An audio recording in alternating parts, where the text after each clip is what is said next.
Welcome back to another episode of the Downsizing Roadmap podcast with your hosts, Jody Roscoe and Heather Fisher. We're talking about all things downsizing, from our own experiences with clients to guest experts. Let's make downsizing easier, one conversation at a time. Hi, welcome to Downsizing Roadmap podcast, a downsizing cost breakdown. Oh. That's what we're talking about today. What is worth paying to move? So this can be really eye-opening, Yeah. I think. And, we always talk about parameters and filters for when you're deciding what to keep and what might move to the next phase with you. And I think this one will give you a real good dollars and cents parameter. We'll talk a little further in the episode on, how the math doesn't always math to make it a good decision to keep something. Yeah, especially if you're not sure you want to keep it. It's not like something that you know that you love, right? How expensive is that maybe box we will talk about. So I'm Heather Fisher. I'm Jody Roscoe. I wish I had this math when I moved here from San Diego to Ohio. I moved a lot of stuff that then when I got here, I was like, why do I have this? I don't need it. And I spent all the money to move it. Oh my gosh. If you're moving across cities, I think that's where the huge cost comes. And we typically think about that costing so much. But on the flip side, if you're downsizing, it's not like we're young, spring chickens that are renting a U-Haul and loading it ourselves. Right. So everything we're taking, even if it's local and close by, it's a falsehood to think that that's not going to add up. Yeah. When we're not doing it ourselves like we did in our 20s. In the labor to move it and in the cost per weight of moving it, or however they're charging you to move it. So yeah, absolutely. Both. Absolutely. Yeah. Sorry, So- that's bugging me. All set over there. So, just looking at things item by item, especially furniture, books, heavy items. If you're only wishy-washy on a bookcase or a heavy desk and you're not sure and you haven't planned whether it's even going to fit, if you bought that desk for $200 and it's going to cost you $400 to move, that's the math we're talking about today. And even if you bought it, for a lot of money, I think that's where people really get hung up. They're like, well, that was worth a lot of money. Yeah. But it's not worth a lot of money now. Maybe it's worth $80, $100, $50. And now you're paying, $700 to move something that's worth $80 that you did pay maybe several $1,000s for. Yeah. But furniture just doesn't hold its value like it used to. Or it just doesn't hold its value. And we say all the time, downsizing is never about getting rid of everything you own. So there are items that aren't going to math, but they're ones to keep, the ones you love, Right. the ones you use. It might be expensive to move them, but if they're a firm yes, do that. Yeah, Love it. absolutely. Take it. We're not saying, don't move everything or, don't take anything that might cost money to move. But just really making that clear decision and not moving a lot of maybes and just delaying those decisions because that can be expensive. So the question is it worth it to move this or should we let it go? Yeah. That's what we're doing. Yes. Okay, so hard cost to factor in. So there's hauling and moving fees, which we just said. They charge by weight or by volume, and it's different, different ones. So you'll have to, as you interview people, you'll have to see how they're charging. But either way, if it's a big box, or if it's a heavy box, then it's costing you money for each thing. And that's what adds up. Kind of like when you go to Costco and you put, things in your cart. And you're like, well, that's only $10 and that's only $10. And then you get to the, register, and at Costco, it's always like $300 or $400. Yeah, we don't need to talk about Costco math. But it's the same thing. Yes. I feel like it's like it just every bit adds up. And so as you kind of do it, the maybe ones are going to add up into a lot of money. Yeah, I think too, a problem that I've seen happen to many people is that you start the process, you get an estimate for movers, and you think, okay, well, I'm not keeping this, this, and this, and then you get a little stuck in the emotion and you keep more. And we've had people have to go add on a second truck, or Uh-huh. add on another U-Haul, or add Yeah. on another trip. And, it's just because of that panic. They didn't quite leave themselves enough time to be comfortable with the sorting and to know what they had. Well, and that also ends up to being too much stuff when you get to wherever you're going. And so not only have you now paid for it, but now you're feeling overwhelmed by it once you get there as well. So make the decisions ahead. Just do not kick the decisions down the road. Yeah. I think is what we're trying to say on that. So another hard cost to factor in is, are you going to have a storage unit to store the stuff in the meantime? And or like if you're selling your house and it's too full of things and you're not making the decisions about it, did you have to get a pod to take some of the stuff out? Did you have to move stuff to the storage unit? What does that look like? Or the stuff doesn't fit. A lot of times we'll hear people say this, I'm just going to move the stuff that fits in the new house that's smaller, and then I'm going to put the rest of it in a storage unit, and I'll just sort through it later, because they're feeling overwhelmed and they're feeling like I can't make all these decisions and I don't have that time frame to do it. So if I just put it in a storage unit, then I'll go over there and sort through it. And what we find is people do not go over there and sort through it. They just start paying on a storage unit and it lives there for a long time. Yeah, we have people that ask us at our class and things. We just had someone last week say, well, you guys must be so good at this. And I mean, I'm ready to fess up, but we have made that storage unit mistake. As you know, I combined households with my husband, and we did what we anticipated being a much shorter temporary storage unit when we were going to build our new house. And, as I've said before, that got delayed, but I don't think that's uncommon. I mean, our reason was for us, but I think that that's what you're saying. People say, well, I'll put it in the storage unit short term, Yeah. and then I'll go through it, and then it'll all be fine. And I think for so many people that becomes years. So I did the math on our storage unit. That was probably painful. It was very painful, guys. We are, failing forward here. But we put stuff from my house into the storage unit. I got rid of a lot. Jody knows. Yeah. I felt like I was making those decisions. But now looking at what I kept in the storage unit, I don't want most of it. So was not keeping it. What I do want, I could have gotten into our house that was our temporary house if I tried harder. But we've had our storage unit since July of 2020 when I moved. Oh my gosh. So 67 months, you guys. 67 months. That doesn't even seem like that was that long. Because I remember the whole process. You're like, and we're going to build, so I'm just going to take some of this stuff, and then we can decide once we get there, all of that. So the time goes by. 67 months we've had the storage unit at $120 a month. $8,000. $8,040 that we've spent. And now I have to hire a junk guy to come get. Oh my gosh, Heather. And guys, this is what happens because we've been in our new house where I have a full, empty, unfinished basement since October, but it's hard to get, all the things in life. It's not a one-day thing. We had big visions of like, as soon as we move, it'll be cleaned out.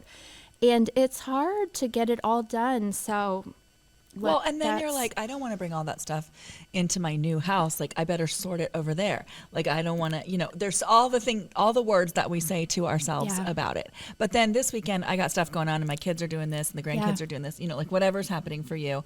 And so we're just not getting over there this weekend. But we'll do that next weekend. And oh my gosh, now it got really cold and it's cold out there and I don't want to, all the things. Exactly the conversations we have. And I think people all over the place are having that. There's not a whole lot of, with the amount of storage units in America, I'm guessing a percentage, but let's go to the 80-20 rule. There's probably 80% of them that are only being used because of delayed decisions like for ours, sure. not because of an actual valid storage unit, Yeah. storage problem that couldn't be solved in a more cost-effective way. Yeah, we were moving from a smaller house to a bigger house. And so we needed to get a storage unit for a few months because we had so much stuff in our house that would fit in the bigger house. So it was, you know, now, should we have kept it all? That's a whole nother day. But we needed to move some bigger pieces out so that the house looked, you know, could be staged properly so that people could see what the house needed to look like. And so it was only a couple months. And I think that there are good purposes for that sometimes. But I do think that what happens is out of sight, out of mind, right? And you think that's a good plan. And you think, oh, this is what we're going to do. We'll just put everything we're not sure about in that storage unit, and then we'll, you know, have time to go over there and just take our time and go through it. It just doesn't happen. You do not make that a priority because it's not in your way. It's not like irritating you. It's over the, I mean, you're just paying it, and you're paying it. You paid $8,000, which is crazy. And, you know, I remember when you got it and it was like, yeah, that's a smart idea. You know, you're going to build and I mean, I wasn't like also thinking, you know, how much money, how long that would end up being and how much money that would end up being. Because when you said it, I was like, that totally sounds justified. But we've learned a lot since then too, by the way. We've come a long way ourselves in all of this. But I think that when things just are totally out of your everyday, trying to make time to go over there, that even happens, you know, that happened when I had my mom's house, you know, and it took us way longer to go through that stuff in my mom's house than it needed to because I didn't want to go over there. Like, and so that will be what happens with the stuff in the storage. You don't want to go over there. It's not stuff that you need because you put it in the storage unit. So it's not like, oh my gosh, I need to go over there and get that, whatever. It's all stuff that you probably don't need. And so there's no urgency. There's no urgency about it except that tiny little cuts every month.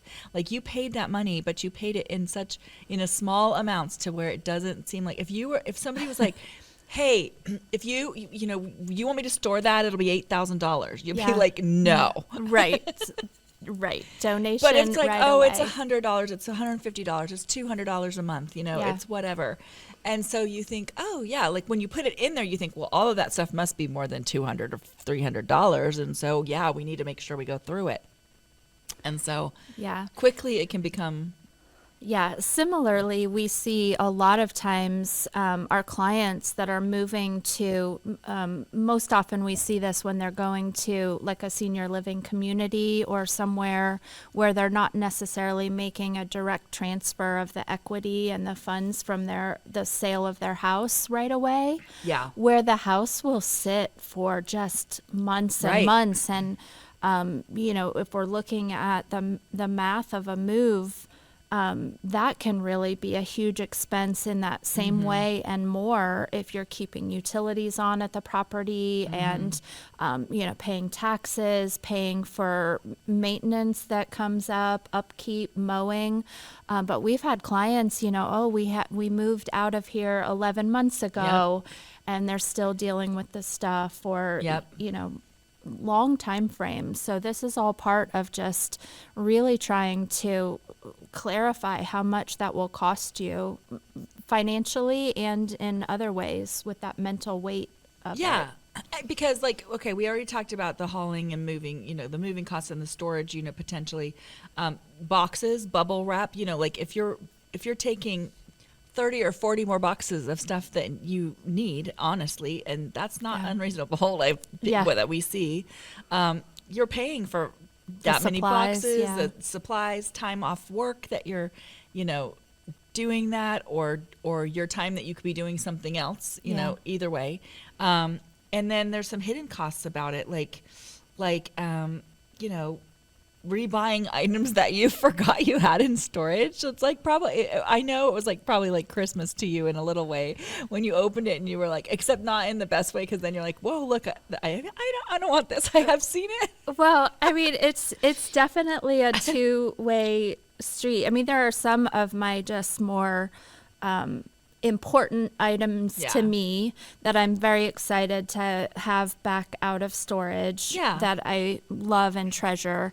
But that's such a small portion. And I mean, for instance, you can't plan the whole situation perfectly. So we had like a bed that we packed very first, those storage units. It's back at the back, and we ended up, because we didn't have the rest of the unit all cleared out, we ended up replacing it. It's in there. I was, it wasn't the bed I had to have. Yeah. It was for my daughter's room. And so we got a different one Right. because we couldn't get to it yet. Right. So you're And- rebuying it because it's packed in there in a way that you're like, I can't get rid of all of this stuff, or get in to time it. to get to it. Yeah. Or you forget it's even in there because Yeah. you don't Yeah. remember. It could go to a place where you don't even remember what all you have. Yeah. Yeah. So, And then sometimes stuff gets damaged, honestly. yeah. If it can get damaged in transit, and it can get damaged sitting around in a storage unit. That's not, I mean, even if if you it, want to protect the most important items, you need a climate controlled and all of that, but that's more of a cost Right. to get the specialty unit that will protect it well. right. Okay, so some common household categories. If we were going to say the cost of keeping it versus the cost of replacing it, IKEA style furniture is super inexpensive. Stuff that you put together, Yeah. you have to sit down with your Yeah. screwdriver and put it Co- all together. Yeah, a couple $100. Yeah.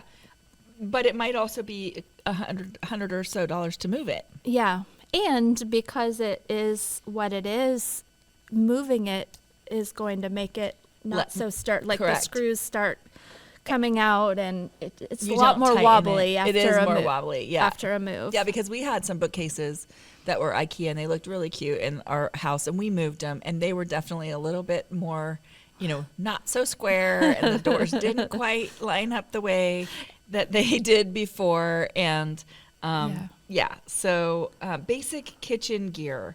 It's probably like $150 to replace your basic kitchen, stuff. Depending on, and I'm not talking about your KitchenAid mixer and all of that stuff, Yeah. but just, maybe some dishes and silverware and stuff like that, but they're heavy. Yeah. So that can cost the same amount to take it. Now, if you love it, keep it. Yeah. But if it's like, now we have 6 plates and 7 7 bowls and, whatever, maybe it's time to let that go. And Well, I think some people get hung up on replacement cost, but forget to think about the moving cost. So even if it's equaling out or just a little bit more, if it's something that you would really love to have new, right. that's a great time, because the last thing you want to do is feel, not so great about something, but move it anyway because you think, oh, I don't want to spend the money on replacing it. But then you love it even less in a brand new space. Right. And so you replace it anyway, and you've already spent the money to move. If it's those items that you've already gotten the use out of, and it would just be fantastic to have that refresh, it'll make you love that new space so much more, and the cost of replacement may be equal to or less than moving it. And remember, we're working against our own brain, where our brain tells us if we own something that we need to, keep it in good Yeah. standing, and make sure that we, protect that thing that we own, even if it's not something that we love or that we even want.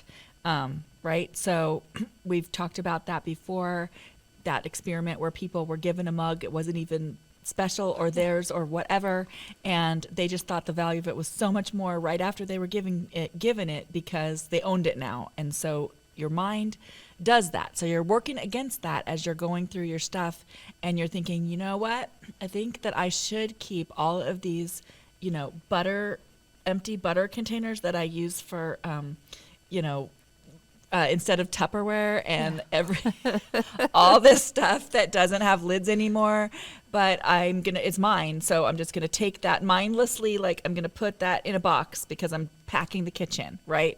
And so we're trying to say, instead of doing that, maybe you think, okay, none of this Tupperware works anymore, or none of these, food containers work anymore. And I don't need to keep all the jars and whatever of stuff that I've kept, and, clear all of that out. And the cost of not moving it might be enough to just buy a whole new set. That's what we're trying to say. Yeah, it's such a key word that you said in there is mindlessly packing. Yeah.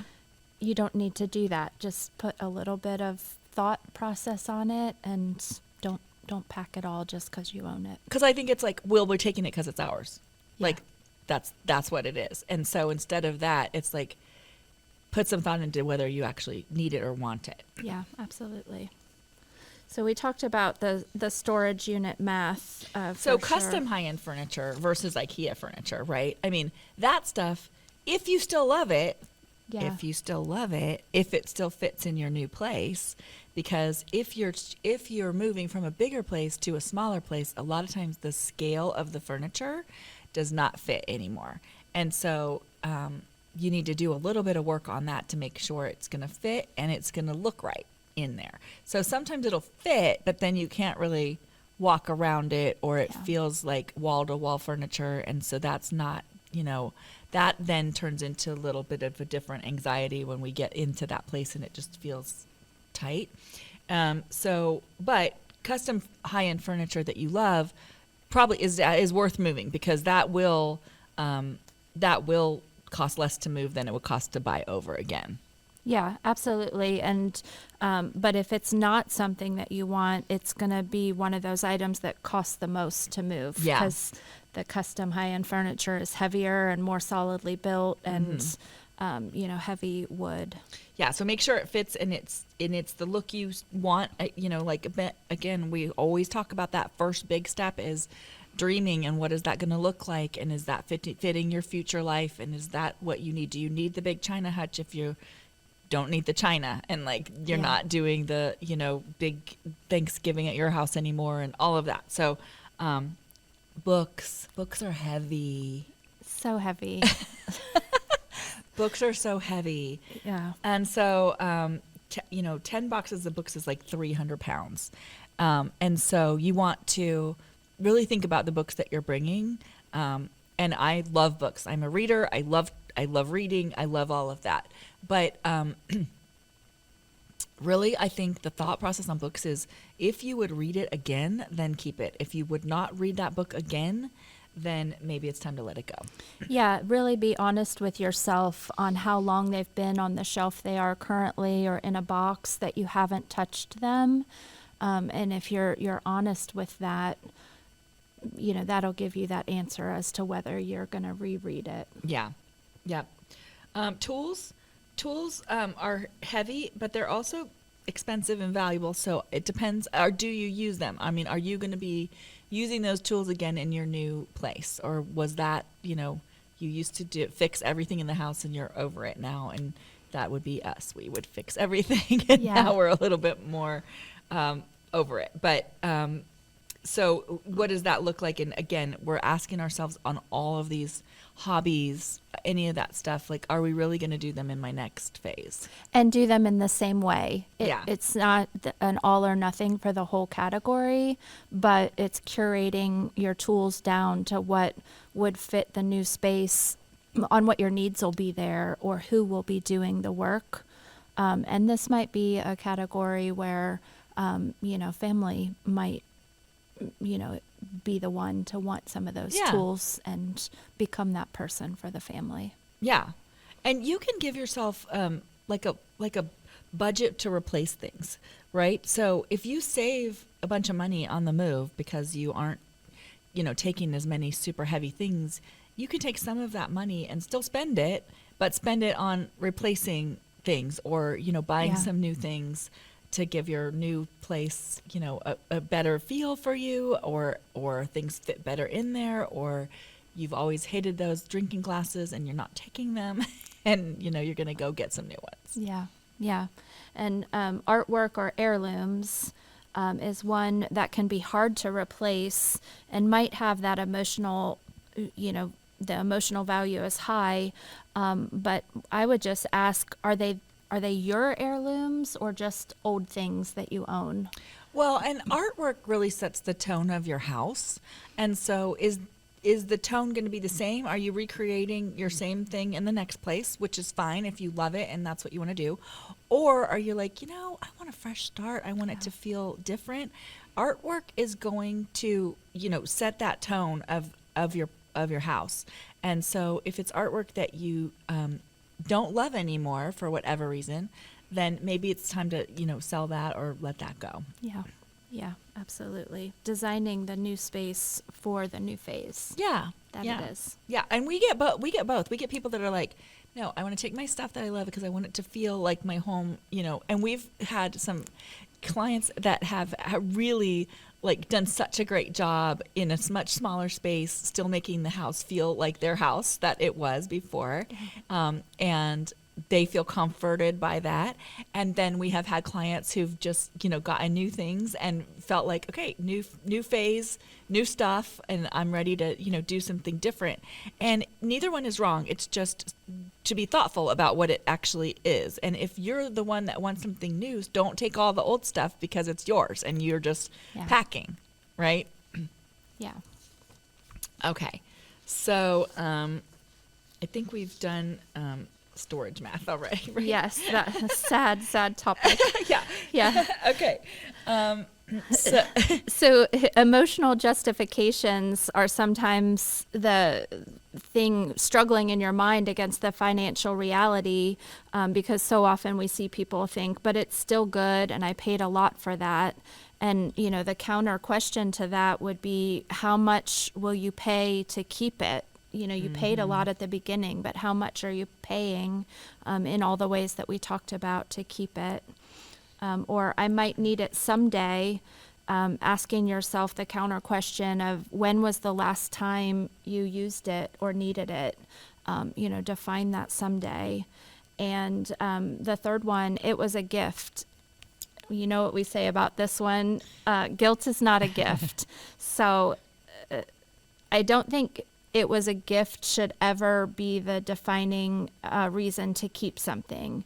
If it's all the other questions, you love it, you use it, you honor it, it's part of your day-to-day, keep it. If you don't use it, didn't really care for it, it's at the end of its life, any of the other parameters, if it makes it a no, that's okay. The fact that it was a gift one way or another doesn't really factor in. It's not a reason to keep it. Yeah. I think all of these, my mother probably said all of these things.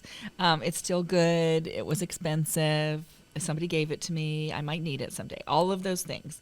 And I think part of that was because she didn't want to get rid of things. That was her personality. She liked to keep a lot of things, and so that was her procrastination of dealing with the thing of, it was kind of her justification of why she needed to keep things. And it's fine, but it will bury you in your stuff if you let yourself justify all of the reasons. And so if you're saying it's still good, that's great. Is it good for you? Is it good for your future? Is that what you're looking towards? Or somebody else will see it as good also and be like, I want that in my house, in my space, and they will love it and honor it. And so that's where that thing should live, right?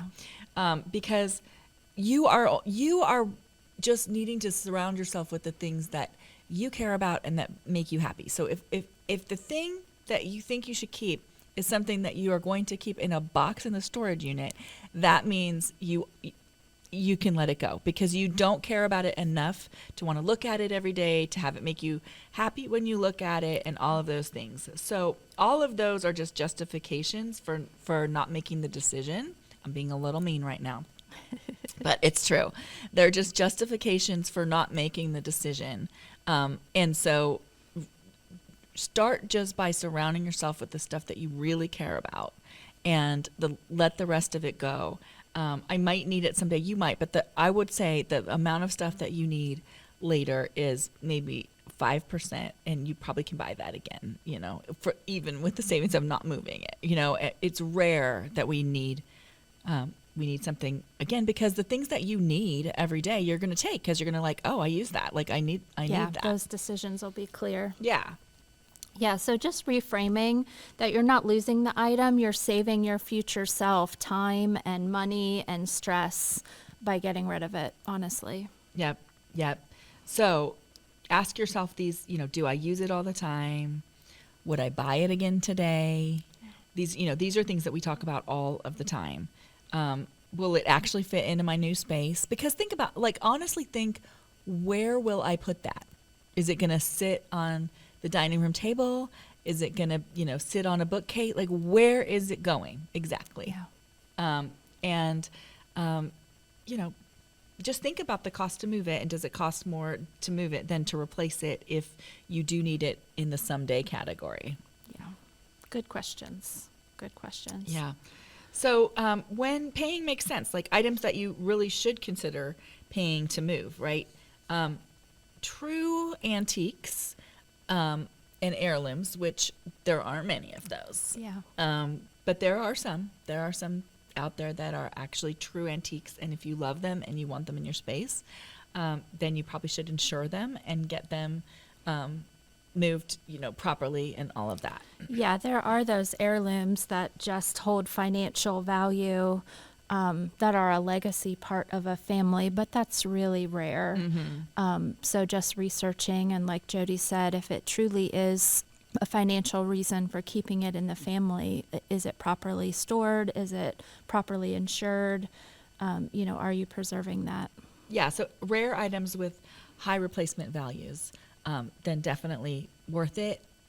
But again, I still want it to be something that you love. Yeah. And so if that's the case and you don't, then sell it, because if it has value, Yeah. then sell it so that you have room for whatever it is that you want in your future. Yeah. So, and not just because it was expensive at one point, is it still holding its value now? That's a question. That's a big difference in Mhm. those two answers. Yeah. Yep. So, if you're doing a hobby now and it's something that you are working now, because I think we end up with a lot of hobbies that we've let go by the wayside, and then we don't let go of the things. Or you have high quality tools if you do woodworking, or if you fix things around the house, or those kind of things.